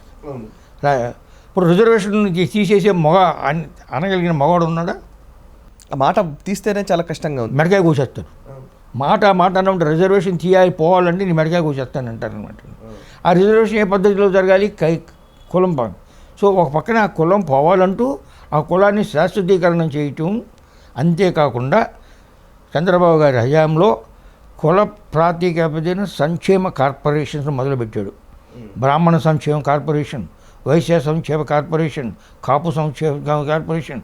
ఈ ముగ్గురు కొట్టుకుంటున్నారు. వాడు ఎక్కువ ఇచ్చారు, అవి తక్కువ ఇచ్చావు. ఇప్పుడు ఈ పెద్ద వీళ్ళు వచ్చారు, జగన్ గారు వచ్చారు. వీళ్ళు ఎందుకు మాలామాది మధ్య యుద్ధం వచ్చిందనమాట అండి. వర్గీకరణ కోసం ఆయన ఎంతో చాలా కాలం మంది పోతున్నారు. అదే ఎందుకు పోటాడు? మాదిగ కార్పొరేషన్ పెట్టేసాడు. అంతేనా? అంటే ఈ కులాల మీద, ఈ కులాలను శాశ్వతీకరణ చేయాలి. Divide the Hindus by caste, unite the minorities by religion. Pastors డబ్బులు ఇస్తున్నాడు అనమాట అండి. అర్చకులు ఏమంటున్నారు అంటే, ఎందుకు డబ్బులు ఇస్తున్నారు కదా హిందువులు, ఆ డబ్బుల్లో నుంచి వాళ్ళకి ఉండాలంట. ఇప్పుడు ఈ మధ్య ఒక ఆర్డినెన్స్ తీసుకొచ్చాడు. చట్టం ప్రకారం, ఎండోమెంట్ చట్టం ప్రకారం ట్రస్టీస్ని వేయటానికి, మేము ట్రస్టీని వేయదలుచుకున్నాము, అప్లై చేయండి అని అనాలి. అప్లై చేసిన వాళ్ళందరూ స్క్రీనింగ్ పెట్టి వాళ్ళని ట్రస్టీని ఎన్నుకోవాలన్నమాట అండి, నియమించాలన్నమాట అండి. ఇది 11 దేవాలయాలకి వర్తించదు అని చట్టం తీసుకొచ్చారు, పాస్ చేశారనమాట అండి. ఇది తిరుపతి 11 దేవాలయాలకి కోట్లు వస్తాయి కదా, కోట్ల ఆదాయం వచ్చి వాటన్నిటిని కూడా నా ఇష్టం వచ్చిన వాడిని వేసుకుంటాను, ఈ చట్టం ఉన్న చట్టం ప్రకారం చెయ్యను అన్నాడు. మెదలకుండా ఊరుకున్నాం, హిందువులు మెదలకుండా ఊరుకున్నారనమాట అండి. ఇప్పుడు ప్రభుత్వం మారినప్పుడల్లా ట్రస్టీలు ఎందుకు మారుస్తున్నారు అంటే ఈ ధర్మం కోసం ఉన్న కాదు. ఈ ట్రస్టీలు ఈ రాజకీయ పార్టీకి వారి యొక్క సహాయకులని, వారికి ఆర్థిక సహాయం చేసిన వాళ్ళందరికీ పునరావాసం కల్పించడం కోసం ఈ ట్రస్టీలు. అంతేగాని మీ దేవాలయ ఉద్ధరణ కోసం కాదు, హిందువులను రక్షించడం కోసం కాదు. ఈ మేము మా ఉద్ధృతికి, మా మర్యాదకి, మా గొప్పతనానికి మా ఇష్టం వచ్చిన వాళ్ళు అందులో వేసుకుంటాం, ఆ డబ్బును పంచుకుంటాం, పెంచుకుంటాం. ఇది మనం హిందువులు ఏమిటి లఫంగులాగా కూర్చున్నారు అంతే కదా, ఏం చేయలేరు. ఎందుకంటే హిందువులు లేరు, కులాలు ఉన్నాయి. బా ఇంత మాట అన్నారు సార్. నిజంగా హిందువులు లేరు కానీ కులాలు ఉన్నాయి అనమాట. అందుకనే ఆ హిందూ సెంటిని జైల్లో పెడితే ఎవడైనా మాట్లాడాడండి. శంకరాచార్యులు గారిని కంచి స్వామీజీని అరెస్ట్ చేస్తే, స్వామీజీని ఒక ఇమాముని అరెస్ట్ చేయండి, దమ్ముంటే ఒక పాస్టర్ని అరెస్ట్ చేయండి, చేయరు. ఎందుకంటే కృష్ణంతో మాట్లాడారు. కాబట్టి ఈ కులాన్ని శాశ్వతీకరణ చేసినట్టయితే వీళ్ళు నిర్వీర్యులు అయిపోతారు. దీనికి విరుగుడు లేదా? దీంతో నేను ఆర్ఎస్ఎస్తో యుద్ధం చేస్తున్నా. ఏంటది సార్ చెప్పండి. మీరు ఏమంటున్నారంటే ఇప్పుడు హిందువుల గురించి మాట్లాడితే ఎవడన్నా ఉన్నాడా? లేడు. ఉంటే ఆర్ఎస్ఎస్ఏ, ఇంతో కొంత ఒక ఆర్ఎస్ఎస్ఏ హిందువులని, హిందూ రాష్ట్రం అని, హిందుత్వం అని మాట్లాడుతుంది. కనవాడు ఎవడో మాట్లాడనమాట అండి. మరి హిందువులుగా హిందూ తయారు చేయటం లేదు. నేను ఏమంటున్నారు వాళ్ళు, ఈ చెడ్డీ వేసుకుని గంట రోజు వస్తే చాలు వాళ్ళంట శీల నిర్మాణం జరుగుతుందంట. మంచిదే, అంతవరకే నేను చేసేది. మేము రాజకీయంలో ఉన్నాం. రాజకీయం చేయకపోతే అసలు రాజకీయం ఎట్లా నడుస్తుందండి? వాళ్ళకి చెప్పవలసింది ఏంటంటే హిందువులుగా సమాజంగా how do we react as Hindus. There is a Muslim community, there is a Christian community. How do you get a Hindu community consciousness ఎలా వస్తుందంటే, ఏ విధంగా అయితే క్రిస్టియన్ కమ్యూనిటీ కాన్షియస్నెస్ ఎందుకు వస్తుంది? ప్రతి ఆదివారం నాడు చర్చికి వెళ్ళి పాస్టర్ భగవద్గీత అదే బైబిల్లో తీసుకుని ఇది చేసి దాని మీద వ్యాఖ్యానం చేసి మీరు ఇలా చేయాలి, ఇలా చేయాలి, ఇలా చేయాలని చెబుతున్నాడు. అదే శుక్రవారం నాడు ముస్లింలంతా కూడా మసీదుకి వెళితే అక్కడ ఉన్నట్టు ఇమాం ఏం చెప్తున్నాడంటే, కాసేపు ఖురాన్ చదివి దాని తర్వాత హిందువులందరినీ ఇది చేయాలి, లేకపోతే ఈ చట్టాన్ని వ్యతిరేకించాలి అని అన్నీ చెప్తున్నారు అనమాట. ఎవరు చెప్తాడండి హిందువులకి? ఎవరు చెప్పారు? హిందువులు అసలు హిందువులు అంటే ఏమిటని చెప్పేవాడు ఉన్నాడు. స్కూల్లోకి వెళ్తే మొగుడు పిల్లలు ఇద్దరు ఉద్యోగం చేస్తుంటే అది వరకు తాతగారు చెప్పేవారు. వెన్ వేర్ ఫార్మింగ్ కమ్యూనిటీ, వ్యవసాయం మేము అధిక వృత్తి అందరికీ వృత్తిగా ఉన్నప్పుడు తాతలు అందరూ ఉన్నారు కాబట్టి ఏదో చెప్పేవారు. లేకపోతే బుర్రకథ చెప్పేవాడు ఎవడో వచ్చి రామ భక్తులు దాసులు వచ్చేవారు చూసారా, ఏదో చెప్తూ ఉండేవారు అనమాట. అవన్నీ పోయినాయి అనమాట. హరికథ పోయింది, బుర్రకథ పోయింది, ఇంకా శ్రవణం పోయింది, అన్నీ పోయినాయి అనమాట అండి. హిందూస్ అంటే ఏంటి? అని మా అమ్మ తులసి చెట్టుకి నీళ్లు పడుతుంది, దానివల్ల ఏం లాభం? ఇది హిందూజం కాదు. ఇంగ్లీష్ మీడియంలో చదువుకున్నాం కాబట్టి దీనికి అందులో అక్కడ లేదు కాబట్టి అందుకని నేనేం చెప్తున్నానంటే రాశాను మోహన్ భాగవత్. హిందూ ఈ దేశంలో హిందువులను రక్షించాలనే ఉద్దేశం ఎవరికన్నా ఉన్నదట్టయితే ఆర్ఎస్ఎస్కి, విశ్వ హిందూ పరిషత్కి సంబంధిత పరివార క్షేత్రాలకు ఉండాలి. మీరు పూనుకోవాలి. ఎలా పూనుకోవాలంటే క్రైస్తవులు ఏం చేస్తున్నారో, బాముదీలు ఏం చేస్తున్నారో దీన్ని కాంగ్రిగేషనల్ ప్రేయర్ అంటారు ఇంగ్లీష్లో. సామూహిక ప్రార్థన మార్చడం. ఎలా మార్చుదామంటే ఇప్పుడు హనుమాన్ భక్తులు బ్రాహ్మణులు ఉన్నారు, కమ్మవాళ్ళు ఉన్నారు, హరిజనులు కూడా ఉన్నారు, అన్ని కులాల వాళ్ళు ఉన్నారు. కాబట్టి ఆ టౌన్లో ఉన్నటువంటి ప్రిన్సిపల్ హనుమాన్ దేవాలయాలకి ప్రతి ఆదివారం కూడా అందరూ హనుమాన భక్తులు వెళ్ళాలి. బ్రాహ్మణులు వస్తారు, కమ్మవాళ్ళు వస్తారు, కాపవాళ్ళు వస్తారు, అందరూ వస్తారనమాట అండి. అక్కడ ఒక ప్రవచనం ఉండాలి. ఏదో ఒకటి హనుమాన్ చాలీసా తీసుకున్నాం, ఏదన్నా తీసుకున్నాం, రామాయణంలో ఒక ఘట్టం తీసుకున్నాం, భారతంలో ఒక ఘట్టం తీసుకున్నాం, ఒక ప్రవచనం ఉండాలి. ప్రవచనం అయిన తర్వాత ఒక ప్రార్థన ఉండాలి కలిపినటువంటి. ప్రార్థన అయిన తర్వాత ప్రసాదం ఉండాలి. ప్రవచనం, ప్రార్థన, ప్రసాదం అది అయిపోయిన తర్వాత నేను హిందువులను బయటికి రావాలి. అందరూ వెళ్ళారు కదా, అన్ని కులాలలో వెళ్ళారు. మన ఏంటి వాట్ ఈజ్ ది కామన్? క్రైస్తవులో 84 శాఖలు ఉన్నాయి కదా, మెథాడిస్ట్ అని, లూథరన్ అని, బ్యాప్టిస్టు, పిప్టిస్టు, వాళ్ళలో వాళ్ళు పెళ్లి చేసుకోరు కూడా. మనం కులాల్లో మనం అంతర్ కుల వివాహం చేసుకున్నట్టు వాళ్ళు ఒక కులం వాళ్ళు చేసుకోరు అనమాట అండి. వాళ్ళు చేసుకోరు అనమాట అండి. వాళ్ళ చర్చికి 2 వాడు చర్చికి కూడా వెళ్ళరు అనమాట అండి. మనకే ఉన్నాయి. మన హనుమంతుడు దేవుడు ఉన్నాడు, సీతాదేవుడు ఉన్నాడు, రాముడు ఉన్నాడు, విష్ణుడు ఉన్నాడు, వీడు ఉన్నాడు. మనం అట్టాగే వెళ్దాం, ఆ దేవాలయానికి వెళ్దాం మనం. ఆ వ్యక్తి ద్వారా, ఆ మూర్తి ద్వారా, ఆ దైవత్వం ద్వారా మనం స్ఫూర్తిని పొందాం. ఇది మీరు పూనుకోండి అని అర్థిస్తున్నాను అనమాట అండి. మన షణ్ముఖ శర్మ గారు కూడా ఆయన ప్రవచనాల్లో ఇదే చెప్తాడనమాట అండి. ఒక్క షణ్ముఖ శర్మ వీళ్ళు మాట్లాడే వాళ్ళందరిలో షణ్ముఖ శర్మ గారు మాత్రమే హిందూ కమ్యూనిటీని ఎలా బిల్డ్ చేయాలో అని నేను రాసిన దాన్ని ఆయన కూడా ఇండిపెండెంట్గా దానికి వచ్చి మీ ఇద్దరం బలవంతంగా చేసి దిస్ ఇది కరెక్ట్ వే అని అర్థిస్తున్నాం అనమాట అండి. If you don't do that one, Hindu community లేకపోయినట్టయితే 1 by 1 విల్ బి ఎలిమినేటెడ్ అనమాట. Eliminated, yes, correct point sir. ఇప్పుడు ఈ సోకాల్డ్ అగ్రకులాలు ఉన్నారు చూసారా, కమ్మవాళ్ళు ఒకప్పుడు 4 పిల్లలు పుట్టేవారు, వ్యవసాయం కోసం అని 4 పిల్లలు ఉండాలనుకునేవారు అనమాట అండి. 4 వేల 2 ఒకళ్ళ నథింగ్ అని అంటారనమాట. ఏమైనా ఉంటే అమెరికా పంపిద్దాం అన్నాను. అంటే ఈ so called forward communist or emigrants వెళ్ళిపోవాల్సిందే. ప్రస్తుతం ఉన్నట్టు పరిస్థితులు కొనసాగినట్లయితే వీళ్ళంతా అమెరికాకి ఎక్స్పోర్ట్ వాడు రాని అంటున్నాడు ట్రంప్. కాబట్టి ఆ సంవత్సరంలో పడి చావండి అన్నాను.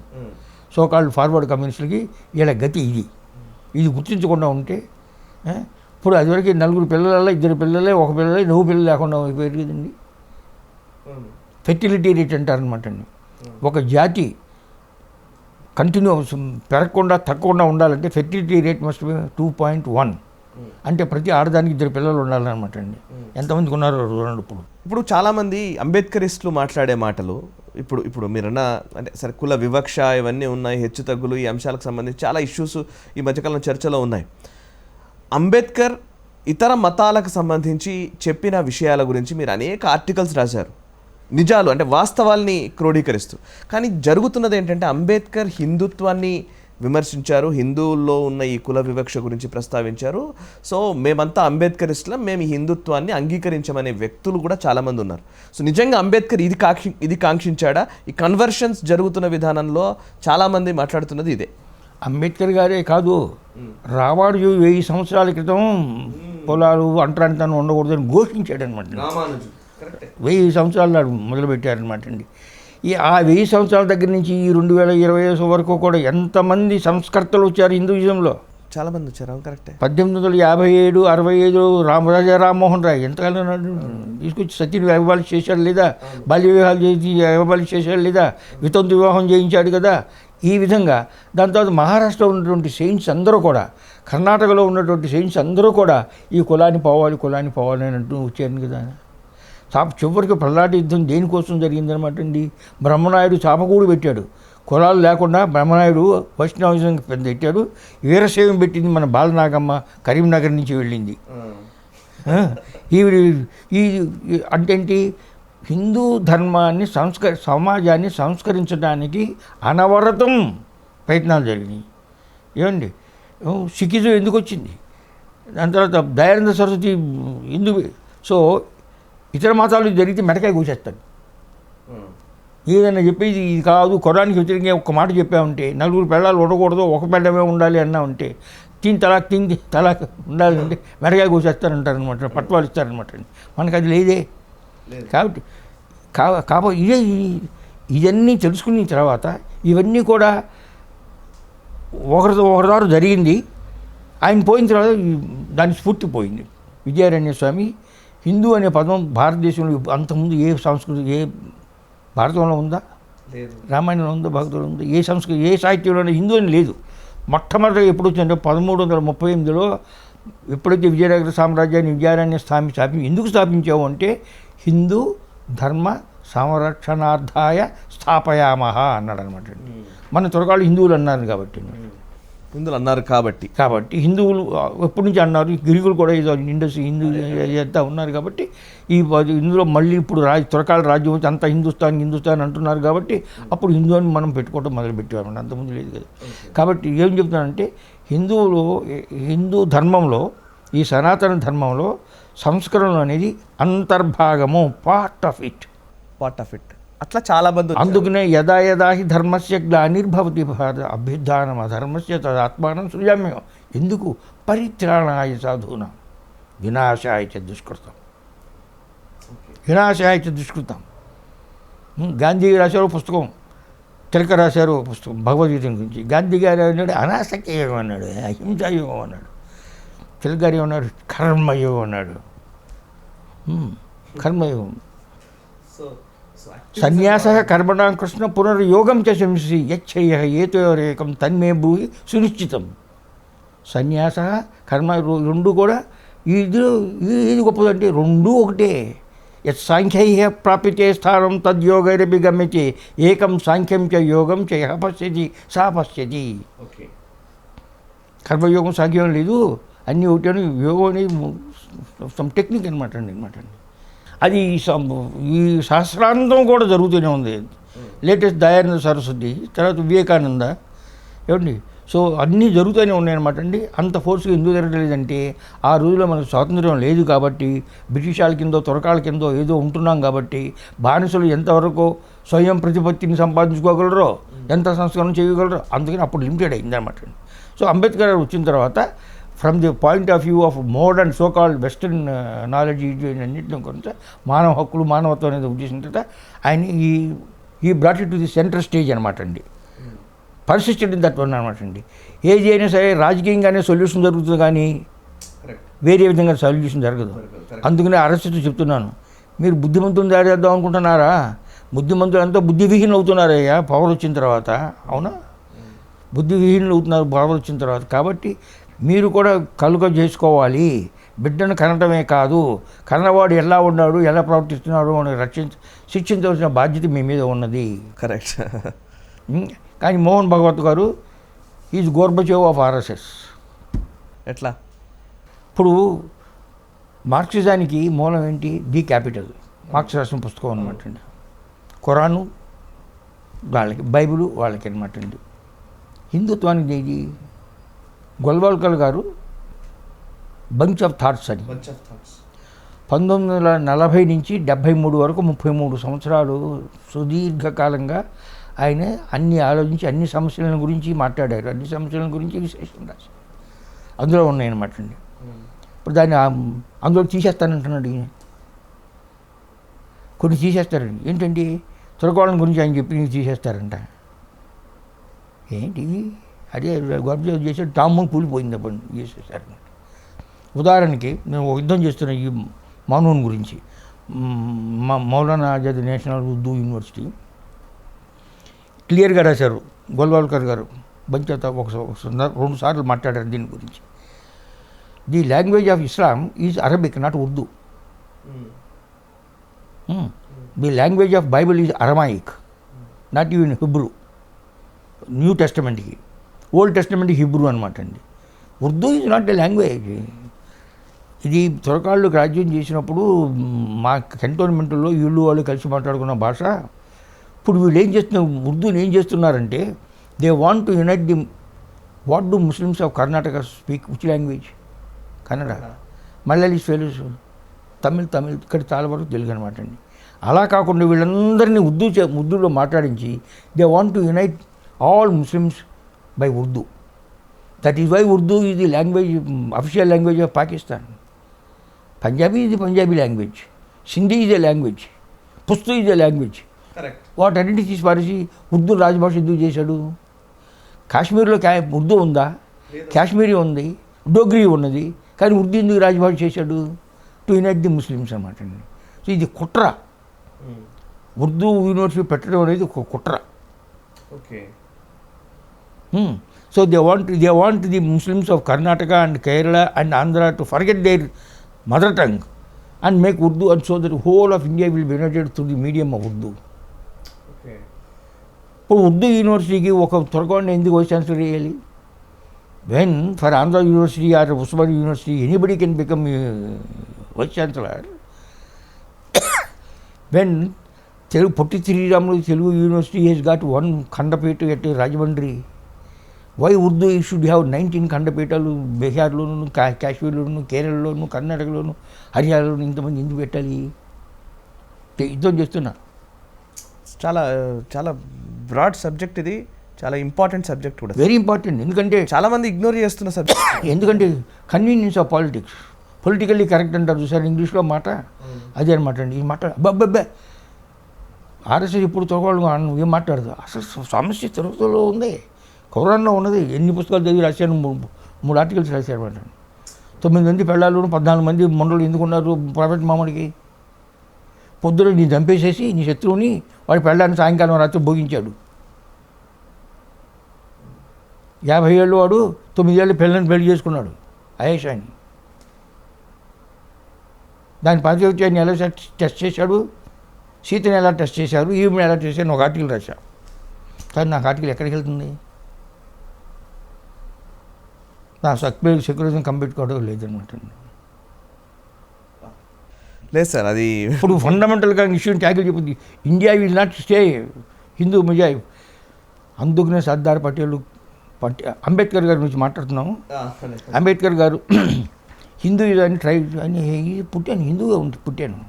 హిందూయిజాన్ని రిఫార్మ్ చేయడానికి ఎంతో ప్రయత్నించి విఫలమైపోయాను. ఇది జరగటం లేదనమాట అండి.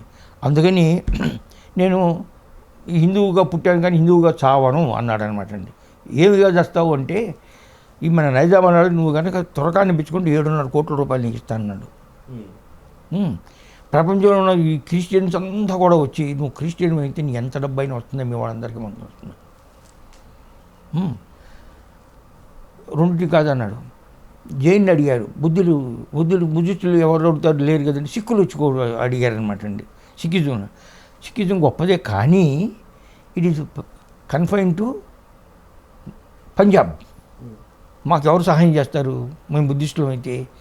అట్లీస్ట్ థాయిలాండ్లో కానీ, బర్మాలో కానీ, శ్రీలంకలో కానీ, వియట్నాంలో కానీ అక్కడ ఉన్న బుద్ధిస్టులు. So we will be an international fraternity. If need be we may get help from them. జైలు వెరీ ఫ్యూ అనమాట అండి. సరే, త్వరకాడు ఎందుకు పిచ్చుకోవు అంటే, it's not an Indian. The brotherhood in Islam is not universal. It is confined to Muslims only. చాలా అద్భుతంగా కరెక్ట్గా ఉంది. కరోనా అంతా చదువుతున్నాను నేను, ఎన్నో పుస్తకాలు చదువుతున్నాను అనమాట దీని గురించి. చంపేయమని చెప్పేసాడు అంతా దీని అనమాట అండి. 2వ వాడు ఉంటాను లేదు నా దేశంలో అన్నాడు అనమాట అండి. మామూడే అన్నాడు అనమాట అండి. దోచుకోండి. సో బ్రదర్హుడ్ అనేదే లేదు, దోచుకోండి. వెంటనే దోపిడీ మొదలు పెట్టేశారనమాట అండి. ఎందుకు? పేదవాళ్ళందరికీ మీకు డబ్బులు వస్తాయిరా పంచాయతీ అనమాట అండి. నాకు 5వ వంతు నాది, 20% నాది, కడవ 80% గుర్రం ఎక్కినాడికి ఇంత, గాడిద ఎక్కినాడికి ఇంత, కత్తి పిచ్చుకున్నాడికి ఇంత, బల్లి పిచ్చుకున్నాడికి ఇంత అని చెప్తే వీళ్ళంతా చెత్త ముందు ముస్లిమ్స్ అయిపోయి దేశం దోచుకోవడం మొదలుపెట్టారు. సో అంబేద్కర్ గారు ఏమన్నారు, ఎవడైతే విదేశీ మూలం ఉన్నటువంటి మతాన్ని పిచ్చుకుంటారో వాళ్ళు అభారతీయులు అవుతారు. కాబట్టి నా భారతీయత్వం నా వారసత్వం కాబట్టి నేను ఈ దేశంలో పుట్టినటువంటి ధర్మాన్ని స్వీకరిస్తాను. వీటిన్నిటిలో బౌద్ధం గొప్పది, ఇంటర్నేషనల్గా కూడా మన సపోర్ట్ ఉండవచ్చు, అందుకని బౌద్ధాన్ని స్వీకరించాడు. ఇస్లాం వద్దు కడకండిగా చెప్పాడనమాట అండి.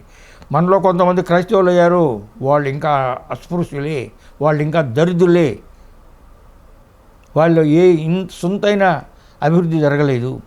కాబట్టి విదేశీ మూలాలు ఉన్నాయి. You cease to be Indian అన్నాడు అనమాట అండి. అంతకన్నా గట్టిగా ఏం చెప్పాలన్నమాట అండి. కానీ అంబేద్కర్ పేరు ఎందుకు చెప్పుకున్నారు? నామకే వాస్తే బుద్ధం చెప్పుకుంటే రిజర్వేషన్ ఉంటుంది ఏమండి, హిందూ ఎస్ఏ అని చెప్పుకుంటే ఉంటుంది. కానీ వీళ్ళంతా క్రిస్టియన్లు. ఇందులో సిలువ, బయట శివుడు. ఇది కమ్మవాళ్ళ పద్ధతి. కమ్మవాళ్ళు బ్రాహ్మణులు చేసే పద్ధతి ఏంటంటే ఇంటి అయినా శిలువను పెట్టుకున్నారు, బయటకు వచ్చేమో ఇతరులతోనేమో మేము హిందువులు అని చెప్పుకుంటున్నాం అనమాట. సిగ్గు లేదనమాట అండి. ఏం సిగ్గు ఎలా వస్తుందన్నమాట? నీకు మూలం లేకపోతే, స్టడీ లేకపోతే, చెప్పిన వాళ్ళు లేకపోతే, వినేవాళ్ళు లేకపోతే ఎట్లా వస్తుందన్నమాట అండి. Correct sir. చివరిగా లాస్ట్ కంక్లూడ్ చేద్దాం. హిందూ సమాజానికి మీరు ఇచ్చే సందేశం ఏంటి? అండ్ మీ జీవితమే ఒక పుస్తకం లాంటిది. సో మీరు అన్నీ చదివిన తర్వాత ఒక కంక్లూషన్కి వచ్చిన తర్వాత ఏదైనా సరే నిర్ధారణ కాకుండా, ఏదైనా సరే ఆథెంటిక్ సోర్స్ లేకుండా, ఏదైనా సరే చదవకుండా, తెలుసుకోకుండా మీరు మాట్లాడరు. మీరు ప్రతిదీ పర్ఫెక్ట్ క్లారిటీతో మాట్లాడతారు. సో ఈరోజు ఒక క్లారిటీతో హిందూ సమాజానికి మీరు ఇచ్చే దిశానిర్దేశం కానీ మార్గదర్శనం కానివ్వండి ఏంటి? We should become a congregational community. Congregational community ఒకసారి కొంచెం ఎలాబొరేట్గా అంటే ఏ విధంగా అయితే ఫ్రైడే ముస్లింలంతా కూడా వాళ్ళ మసీదులకి షియా మసీదులు వేరు, సున్నీ మసీదులు వేరు, ఇంకా మసీదులు వేరు, ఎన్ని తెగలు ఉన్నాయి అనమాట అండి. అందులో సంస్కృతం భగవద్గీత పూజించే ఒక తెగ కూడా ఒకటి ఉందన్నమాట అండి ముస్లింల్లో అనమాట అండి. అలాగే క్రైస్తవులు 84 తెగలు ఉన్నాయి. మనకి వేల సంవత్సరాలు ఉన్నాయి కాబట్టి వేల కుటుంబ కమ్యూనిటీస్ ఉన్నాయి. ఈ వేల సంవత్సరాలది కాబట్టి, సహస్రాబ్దాల నుంచి ఉన్నది కాబట్టి ఆ కాలక్రమంలో ఎన్నో క్యాస్ట్, కానీ ఆ క్యాస్ట్ కూడా ఆధారం ఏంటంటే వృత్తి. ఇప్పుడు ఇంకో దరిద్రం వచ్చిందనమాట అండి. క్యాస్ట్ వైజ్ సంక్షేమ కార్పొరేషన్లో కాకుండా కుల వృత్తుల్ని శాశ్వతీకరణం చేయటం, మంగళ వాళ్ళకి డబ్బిస్తా, కరాకర వాళ్ళకి డబ్బిస్తా, కుట్టు వాళ్ళకి డబ్బిస్తా. వాడు కుట్టు చేయట్లా, ఉతకడంలా, మంగళ పని చేయట్లేదు. నేను సేవ్ చేసుకుంటామా, ఇంకోటి వచ్చి బూతు గుర్తిస్తున్నాడు. వంశపారంపర్యంగా ఇప్పుడు ఏ వృత్తి లేదనమాట అండి. కాన్స్టిట్యూషన్ ప్రకారం everybody is free to accept any profession. Article కాన్స్టిట్యూషన్లో ఉందన్నమాట అండి. Everybody free to do any profession anywhere in India. You can't discriminate Andhra అని ఇది చేయటానికి లేదు. అటువంటి కాన్స్టిట్యూషన్ అద్భుతంగా రాశారనమాట అండి మున్షీ గారు. సర్దార్ పటేల్ సెంట్రల్గా అందుకని ఫెడరేషన్ మాట ఉపయోగించలేదు అనమాట అండి. ఫెడరేషన్ అంటే అంబేద్కర్ అని ఎవడరా ఫెడరేషన్ అంటే నువ్వు ఒక రాజు, నీ రాజ్యత్వాన్ని వదిలిపెట్టేసేసి కొంత సెంట్రల్కి ఇచ్చినట్టు ఉంటుంది. There are British provinces, Madras province, united province, Bombay province, Bengal province. ఈ ప్రావిన్స్లకి స్టేట్ నేను ఊరినే పేరు పెట్టాన్నిటికి they were not state with their sovereignty. ఆ ప్రావిన్సులు నేను స్టేట్ అన్నాను, ఇండియన్ స్టేట్స్ అన్నింటిలో కలిపేసేసి యూనియన్ అనే మాట అన్నాను. ఆర్టికల్ 3లో ఏం పెట్టాను? The union can create, remove states, alter the boundaries అని చెప్పాను. నువ్వు ఎక్కడున్నావు అనమాట అండి. Article 352 external aggression, emergency, all gone, state governments are gone. 356 Constitution has broken down. The government cannot be carried on in accordance with the Constitution. Therefore 356 Financial bankruptcy, Article 360 పీకేస్తా నేను central government, నీ జీతాలు తగ్గిస్తా. ఇవన్నీ ఎందుకు పెట్టారు? Article 352, 356, 360 ఇవన్నీ ఎందుకు పెట్టామంటే అఖండ భారత్ కోసం, స్ట్రాంగ్ భారత్ కోసం అనమాట అండి. అది లేకుండా ఫెడరలిజం, ఫెడరల్ నేచర్, ఎక్కడ federalism? Right. Even directive principles కూడా ఇప్పుడు లైక్ గోవధ నిషేధం చేయాలని చెప్పింది, అండ్ సంస్కృతంకి సంబంధించినవి ఉన్నాయి. సో ఈ రెండింటికి నాకు కొంచెం మీరు డైరెక్టివ్ ప్రిన్సిపల్స్ని అంటే కేవలం అట్లా అనుకున్నారా, లేకపోతే వాటి అమలు చేయాల్సిన బాధ్యత ప్రభుత్వాలకు లేదా? అమలు చేయాల్సిన బాధ్యత ఉంటామని అందులో పెట్టారు. సుప్రీంకోర్టు పదే దాంట్లో కామన్ కోర్టుకు, కామన్ సివిల్ కోర్టు కోసం పదే గవర్నమెంట్ని పొడుతుందన్నమాట అండి. ఎందుకు పెట్టలేదని చెప్పేసి. ఎందుకు పెట్టలేదంటే ఓట్లు రావు. ధైర్యం చేసి 370 ఏంటి అది టెంపరీ ప్రొవిజన్ అన్నాడు. టెంపరీ కాన్స్టిట్యూషన్లోనే ఉంటే నెహ్రూ గారు జాతీయ గిస్తా జాయిగా అన్నాడు అనమాట. ఆ కాలక్రమంలో అరిగిపోయి పోతుందని చెప్పాడు. జరుగుతున్నది ఏదో ఉందన్నమాట అండి. కానీ దాన్ని పర్మనెంట్ ఎందుకు చేయమంటారు? సో అందులో ఉన్న వాటన్నిటిని కూడా నిష్ఠ ఉన్నటువంటి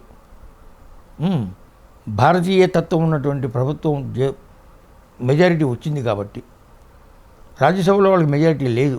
అందుకని కొంచెం ఆహిస్తా ముందు అడుగులు వేయాలి.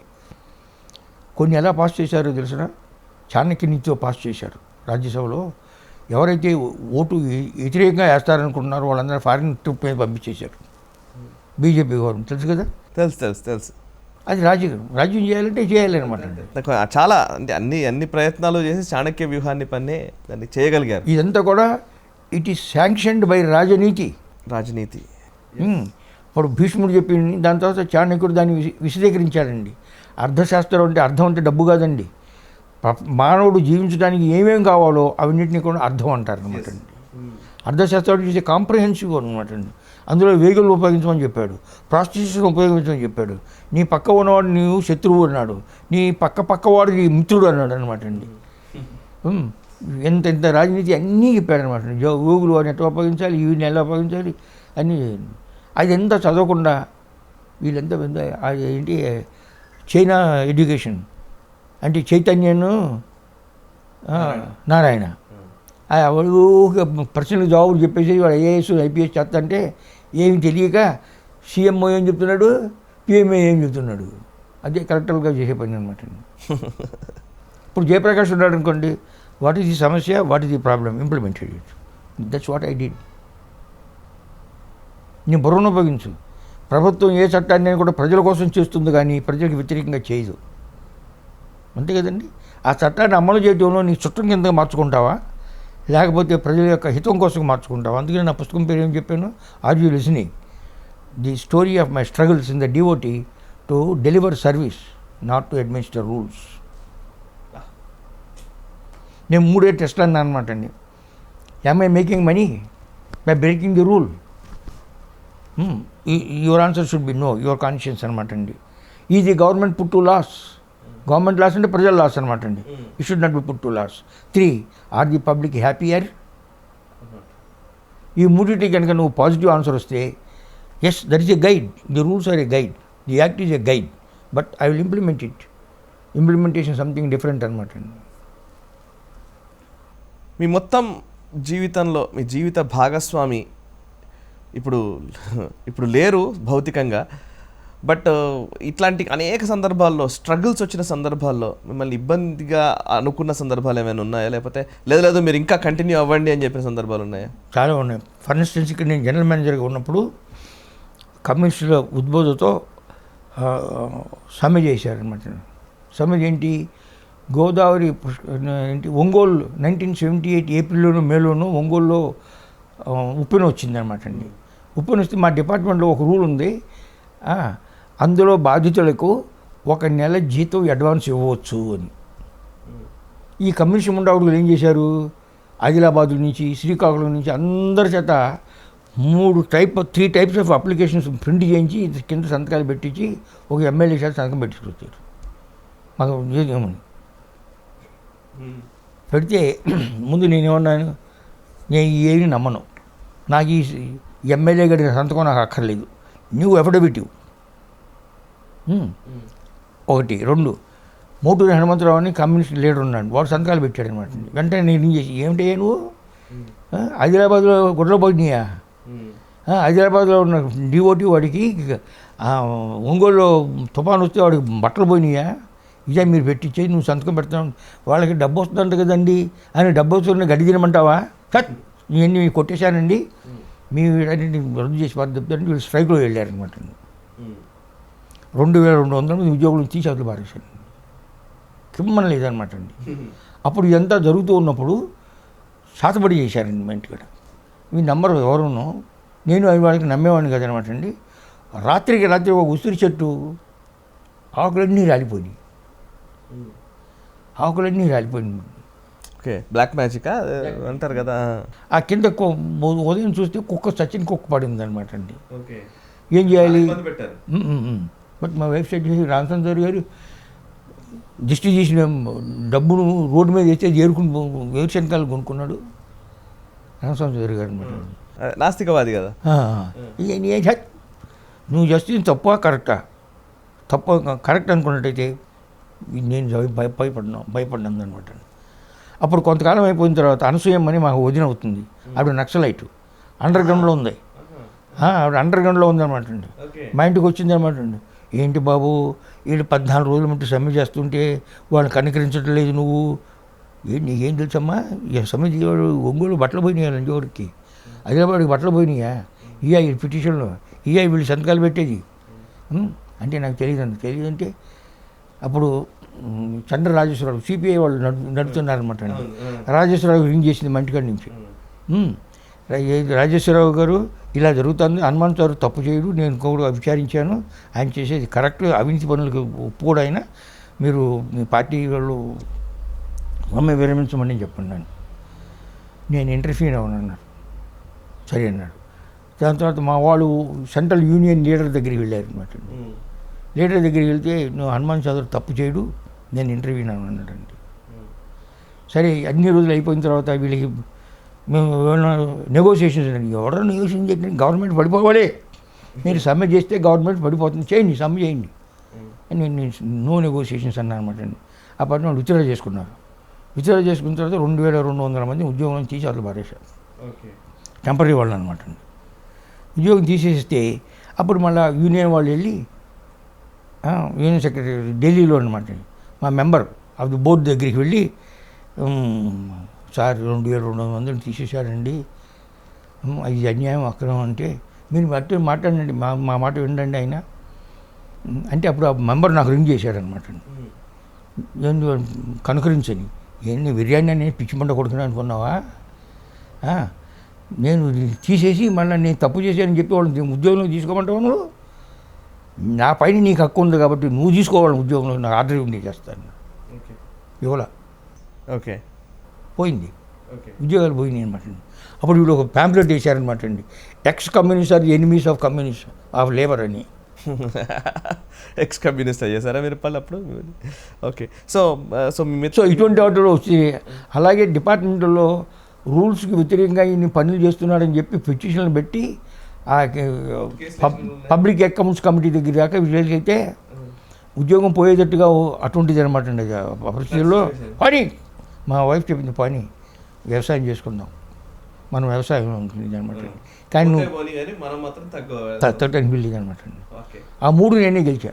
ఒకప్పుడు వాజ్పేయి గారి లీడర్ ఆఫ్ ది అపోజిషన్, ఆయన పబ్లిక్ అకౌంట్స్ కమిటీ చైర్మన్ అనమాట అండి. If only there are a few more Hanuman Chaudharys in this department it will be great అని రాశాడు ఆయన. వాజ్పేయి గారా? వండర్ఫుల్. రూల్ బ్రేక్ చేశాడంటే మా డీజీ భయపడ్డాడు అనమాట అండి, జైలుకి వెళ్తావు అన్నీ. ఆయన వెళ్ళాడు, నువ్వు వెళ్తావు ఎందుకయ్యా, ఐ విల్ గో డిఫెండ్ అన్నాను అనమాట అండి. రూల్స్ ఒప్పుకోవు కానీ ఉద్యోగం పోతున్నానికి సిద్ధంగా ఉండు, ఇది అంత సీరియస్ కేసు అన్నారు అనమాట అండి. సీరియస్ కేసు అయితే నేనే వాదిస్తానంటే వాదించుకుంటే నా వాదన అంతా విని ఆయన అక్కడ వినిపిస్తే వాజ్పేయి గారు ఈ మాట చెప్పాడు అనమాట. కేసు కొట్టేసి అట్లా వారు. సో అంటే అంత సీరియస్ ఇష్యూస్లో కూడా మీ వెన్నంటే నిలబడ్డది అంతే మీ సతీమణి. నిజంగా గ్రేట్, ఆవిడకి నిజంగా నివాళులు. కానీ పిల్లల్ని మాత్రం కొన్ని డేగకన్నా వేసి పెంచింది అనమాట అండి. అరే మీరు ఉద్యోగాలు చేయకూడదు, మీరు ఉద్యోగాలు కల్పించాలని. ఒకప్పుడు నగలు గీగలు అన్నీ అమ్మేసేసి మణిపాల్లో మా పెద్ద అబ్బాయికి ఇంజనీరింగ్ సీటు వచ్చింది. నేను ఇంజనీర్ అవ్వాలనుకుంటే 2 చదివించా, బైపీసీను ఎంపీసీ కూడా అనమాట అండి. 2లో పాస్ అయ్యాడు, ఇంజనీరింగ్లో సీట్ వచ్చింది. కానీ నేను ఇంజనీరింగ్ చదవను, మెడిసినే చదువుతా అన్నాడు. చెబుతానంటే గవర్నమెంట్ కాలేజీలో రాదు కాబట్టి మణిపాల్లో తీసుకోవాలనుకుంటే ఆవిడ నగలు అమ్మేసేసి సీట్ తీసుకుందనమాట. 5,000 రూపాయలు పెట్టే రోజుల్లో నగలు అమ్మేసేసి. అట్లా మాకు ఇల్లు లేదనుకుంటే, మా ఇల్లు ఏమి లేదు కదండి, అప్పటి నుంచి లైఫ్ ఇన్సూరెన్స్ పాలసీని అంటే డిసాల్వ్ చేసి పారేసి అప్పు తీసుకుని మేము గాంధీనగర్లో ఇల్లు కట్టుకున్నాం.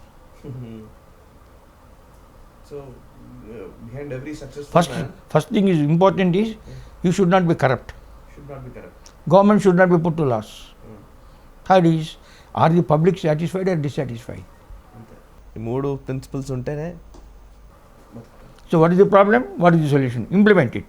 మా డిపార్ట్మెంట్లో పబ్లిక్ టెలిఫోన్ ఏమన్నా ఘర్ ఘర్ మే టెలిఫోన్ అన్నా, గాँव गाँव में టెలిఫోన్, ఘర్ ఘర్ మే రేడియో, దాని తర్వాత హాత్ హాత్ మే టెలిఫోన్, गाँव गाँव में ఇంటర్నెట్ అన్నా అనమాట అండి.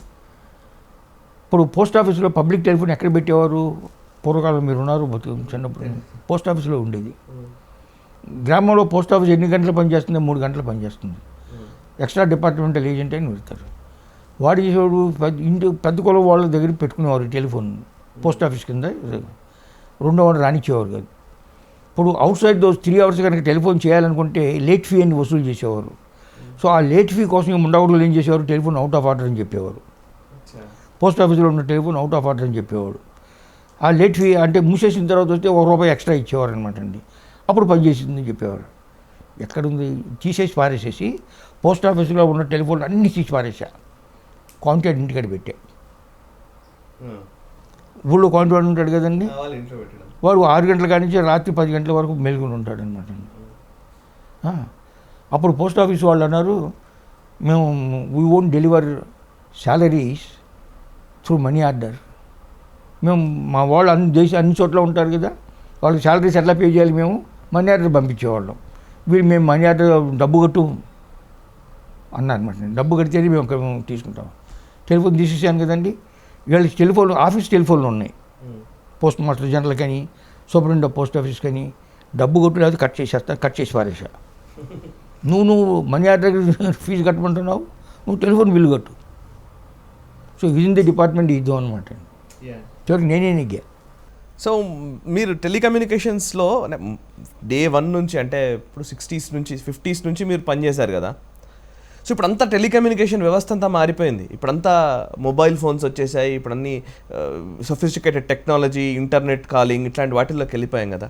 సో వాట్ ఈస్ యువర్ మీ అబ్జర్వేషన్ ఏంటి సార్? అంటే అప్పటికి ఇప్పటికీ వచ్చిన ఈ మార్పుల్లో are we on right track or not? ఇప్పుడు కొత్తగా ఏంటంటే ఈ వివో ఇట్లాంటి ఫోన్లు, చైనా ఫోన్ల వల్ల వచ్చేసి అనేక సమస్యల్ని ఫేస్ చేస్తున్న టైం కూడా ఉంది ఈరోజు. ఏమండి, అది ప్రాణం లేని వస్తువు టెలిఫోన్. ఇది ఆ సిస్టమ్ కూడా అంతే ప్రాణం లేనిది అనమాట అండి. టెక్నాలజీ కూడా ఉంటుంది. దేనికి ఉపయోగించుకుంటావు? ఇప్పుడు ఆటోమన్ బద్దలు కొట్టి ఎలక్ట్రిసిటీ ప్రొడ్యూస్ చేయొచ్చు, నీ తలకాయ బద్దలు కొట్టవచ్చు. ఏమండి, ఆటం బాంబులు గుర్తు చేసింది. ఇది కూడా ఈ టెక్నాలజీ కూడా అంతే. ఈ టెక్నాలజీ ఇప్పుడు అందరి చేతుల్లోకి వెళ్ళింది. కోతికి కొబ్బరికాయ ఇచ్చినట్టు వెళ్ళింది. అందరి చేతుల్లోకి వెళ్ళటం వలన ఎవరికైతే సంస్కారం లేదో, ఎవరైతే నిష్ఠతో పనిచేయటం లేదో, నిష్ఠతో బ్రతకటం లేదో దీన్ని దుర్వినియోగం చేస్తున్నారు. కానీ దాన్ని ఆపలేము. ఎందుకంటే మంచికి చెడుకు అనవరతం యుద్ధం జరుగుతూనే ఉంటుంది, ఆది నుంచి జరుగుతూనే ఉంటుంది. అందుకనే దేవుడు ఇన్న అవతారాలతో రావాల్సి వచ్చింది, అంతే కదా. అన్యాయం, అక్రమం, దుష్ట ప్రవర్తన లేకపోతే దేవుడు పాపం నానా బాధలు పడి కిందకు వచ్చి చివరికి మొట్టమొదటి దేవుళ్ళు ఎంత గొప్పవాళ్ళు అంటే డైరెక్ట్గా ఇంటర్వ్యూని అయ్యేవాళ్ళు. రాను కష్టమైపోయింది వాళ్ళకి. రాముడు రావణాసురుడు జయించాలంటే వానరులందరూ కట్టుకోవాల్సి వచ్చింది అనమాట. కృష్ణుడు తెలిగి వాళ్ళు కట్టుకున్న లాభం లేదని చెప్పి వాడిని ఇన్ని పెట్టి యుద్ధం చేశాడు. బలహీనాంగులకు బలాధికులకు ప్రత్యర్థి భావోద్యమంబులు కల్పించి వినాశము నెరపి భూభారమును బాపి కృతకృత్యుండైతే ఏమని విన్న వింతు భగవదాయత్తంబు పృథ్వీశ్వర. శ్రీకృష్ణ నియానంలో ఈ పద్యం అనమాట అండి.